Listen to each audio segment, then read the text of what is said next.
Mrs. Twit. Mrs. Twit was no better than her husband. She did not, of course, have a hairy face. It was a pity she didn't, because that at any rate would have hidden some of her fearful ugliness. Take a look at her. Have you ever seen women with an uglier face than that? I doubt it. But the funny thing is that Mrs. Tweed wasn't born ugly. She had quite a nice face when she was young.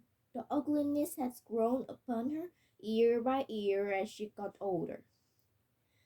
Why would that happen? I'll tell you why. If a person has ugly thought, it begins to show on the face.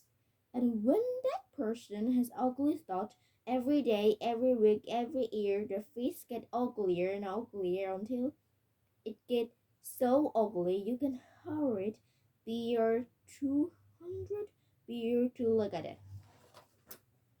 A person who has good thought cannot ever be ugly. You can have a wonky nose and crooked mouth and double chin and stick out teeth, but if you have a good thought, they will shine out of your face like your sunbeams and you will always look lovely. Nothing shone out of Mrs. Twit's face. In her right hand she carried a walking stick. She used to tell people that this was because she had working going to on the sole of her left foot and walking was painful. But the real reason she carried a stick was so that she could hit things with it. Things like dogs and cats and small children. And then there was a glass eye. Mrs. Tweed has a glass eye that had always looking the other way. The glass eye. You can play a lot of trick with your glass eye because you can take it out and pop it back again anytime you like. You can bet your life Mrs. Tweed knew all the tricks. One morning she took out her glass eye and dropped it into Mr. Tweed's mocks of beard when she wasn't looking. Mr. Tweed sat there drinking the beer slowly. The froth made the watery. On the hairs around his mouth, he wiped the white fruit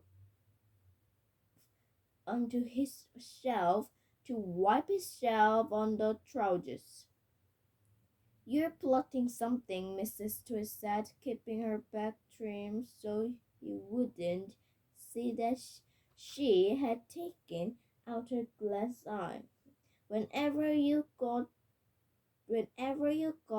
all quiet like that, I knew very well you're plotting something. Mrs. Tweed was right.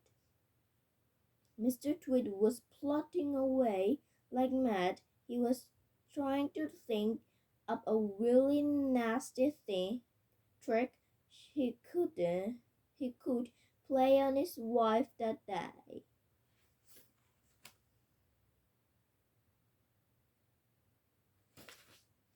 You'd better be careful, Mrs. Tweed said, because when I see you starting to plot, I watch you like a wombat.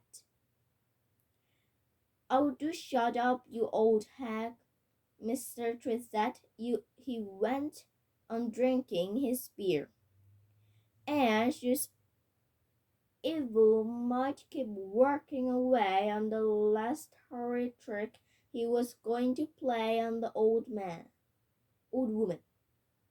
Suddenly, as Mr. Tweed tipped the last drop of beer down his throat, he couldn't shout of Mrs. Tweed's awful glass eyes staring up at him from the bottom of the mug. It made him jump. I told you it was watching you, cackled Mrs. Tweed. I've got eyes everywhere. So you better be careful.